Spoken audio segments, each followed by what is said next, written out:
তাজুল ইসলামকে সরকার হয়তো আস্থায় নিতে পারেনি।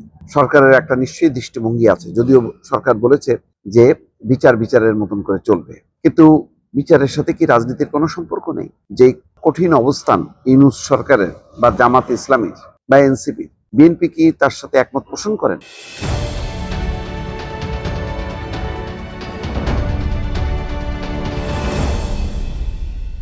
আন্তর্জাতিক অপরাধ ট্রাইব্যুনালের চিফ প্রসিকিউটর পদ থেকে তাজুল ইসলামকে সরিয়ে দেওয়া হয়েছে। ইতিমধ্যে আমিনুল ইসলাম দায়িত্ব নিয়েছেন। তিনি দেখলাম আজকে খবরে যে সব প্রসিকিউটরদের নিয়ে রুদ্ধতার মিটিং করলেন, অর্থাৎ পরবর্তী পর্যায়ে মামলাগুলো কিভাবে প্রসিড করবে। কিন্তু প্রশ্ন উঠেছে যে চিফ প্রসিকিউটর তাজুল ইসলামকে কেন সরিয়ে দেওয়া হলো? যিনি ডক্টর মোহাম্মদ ইউনূসের সময় নিয়োগ পেলেন, তাকে কেন সরিয়ে দেওয়া হলো? এ নিয়ে দুটি খবরের প্রতি দৃষ্টি আকর্ষণ করছে। প্রথম যেই খবরের শিরোনামটা প্রথম আলো করেছে, বিদায়ের দিনে তাজুলের বিরুদ্ধে দুর্নীতির অভিযোগ এক প্রসিকিউটরের, তাজুল ইসলাম বলছেন মিথ্যা। অন্যদিকে আনন্দবাজার পত্রিকা এই খবরটাকে গুরুত্ব সহকারে উপস্থাপন করেছে। তাদের শিরোনামটা এরকম যে হাসিনার মৃত্যুদণ্ডের জন্য ট্রাইব্যুনালে প্রথম সওয়াল করেন সেই চিফ প্রসিকিউটরকে সরিয়ে দিলেন তারেক।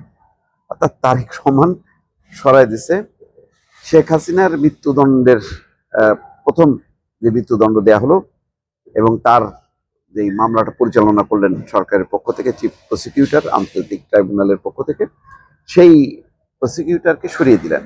এটা ইঙ্গিতপূর্ণ।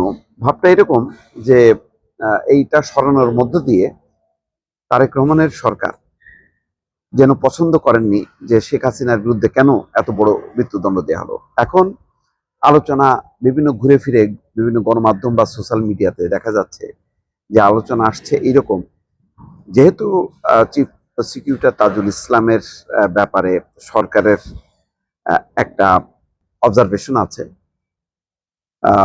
সেটা হচ্ছে যে তিনি সরকারের লোক না, তিনি হচ্ছেন জামাত ইসলামের লোক।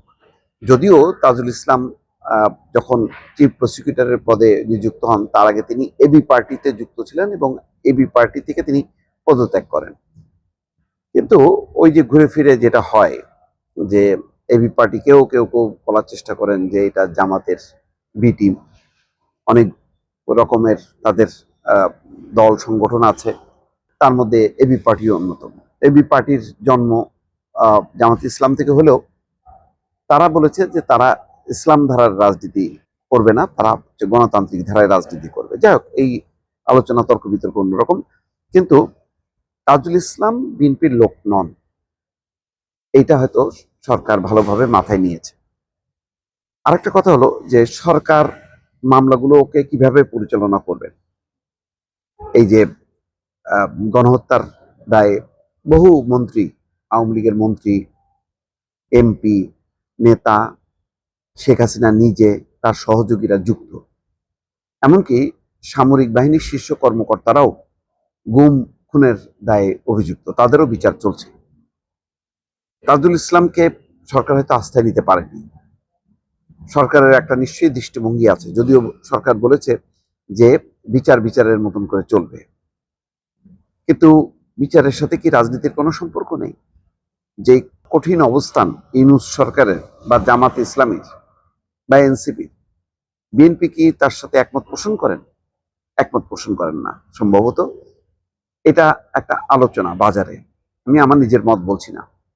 বিএনপির একটা দৃষ্টিভঙ্গি হচ্ছে যে তারা সফট ভাবে নিয়ম কানুন মেনে চলবে, কাউকে মানে শুধু শুধু অতিরিক্ত ভাবে চাপ প্রয়োগ করবে না বা বিচারকে প্রভাবিত করবে না। বিচারের মতন চলবে। যদি গণহত্যার দায়ে যদি প্রমাণ হয়, অভিযুক্ত হবে, কিন্তু রাজনৈতিকভাবে এখানে প্রভাব ফেলতে চায় না বিএনপি। সেই অর্থে বিএনপি হয়তো সফট, আর এই সফট কাজটা তাজুল ইসলামকে দিয়ে সম্ভবত সম্ভব না। আবার গোপনীয়তারও ব্যাপার আছে, নীতি নির্ধারণী পর্যায়ে সেগুলো যদি তাজুল ইসলাম অন্য পক্ষের কাছে ইনফর্ম করেন, ফাঁস করে দেন, তাহলে সরকার বিব্রতকর অবস্থার মধ্যে পড়বে। তাজুল ইসলাম নিজেও বলেছেন যে দলীয় সরকার এসছে, তারা তাদের মতন করে তাদের লোককে বসাবে, এটাই স্বাভাবিক।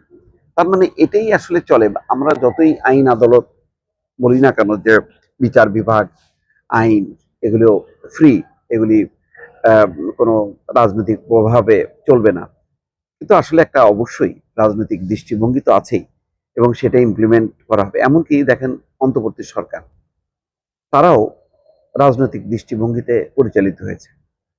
ইচ্ছা মতন যেখানে মববাজদেরকে ছাড় দিয়েছে, সেখানে ভিন্ন মতের লোক, বিশেষ করে আওয়ামী লীগের শুভাকাঙ্ক্ষী বা তাদের বিপক্ষে যায় এমন মতগুলোকে তারা দমন করার চেষ্টা করেছে। সেই ব্যক্তিগুলিও কিন্তু এখনো কারাগারে আছে। আনিস আলমগীরের মতো লোক কারাগারে, আবু আলম শহীদ খান, আরো অনেকে ফাঁসানো হয়েছে। তাদের বিরুদ্ধে একটাই ক্ষোভ যে তারা ইউনূস সরকারের কট্টর সমালোচক। তো সব মিলিয়ে এখন আন্তর্জাতিক অপরাধ ট্রাইব্যুনাল একটা গুরুত্বপূর্ণ বিচারের একটা প্রতিষ্ঠান, এবং স্পর্শকাতর বিষয়। এই জায়গাটাই সরকার ছাড় দিতে চায় না। তবে আনন্দবাজার পত্রিকা যেভাবে শিরোনামটা করেছে, বিষয়টা তেমনটা না যে একেবারে আওয়ামী লীগের ব্যাপারে খুব উদার হয়ে যাবে বিএনপি রাতারাতি। একটা হয়তো সমঝোতা হবে, সেটা হচ্ছে হাসিনার আওয়ামী লীগ না, হয়তো আওয়ামী লীগের মধ্যে যদি বোধোদয় হয়, আওয়ামী লীগের মধ্যে যদি পরিবর্তন হয়, তাহলে হয়তো সরকার আওয়ামী লীগের, নতুন আওয়ামী লীগের সঙ্গে একটা রাজনৈতিক সমঝোতায় যেতে পারে, যে তাদেরও একটা গণতান্ত্রিক অধিকার স্বীকৃতি দিতে পারে। তা নাহলে যদি একেবারেই এই ইউনূস সরকারের দৃষ্টিভঙ্গি অনুযায়ী পরিচালিত হতে চায় বিএনপি, তাহলে আন্তর্জাতিক অঙ্গনে বিএনপি সমালোচিত হবে, এবং ভারতের সাথে, পশ্চিমা বিশ্বের সাথে কখনোই সম্পর্ক আর ভালো হবে না। অনেক কিছু মিলায় হয়তো চিফ প্রসিকিউটর তাজুল ইসলামকে সরকার সরিয়েছে। দর্শক।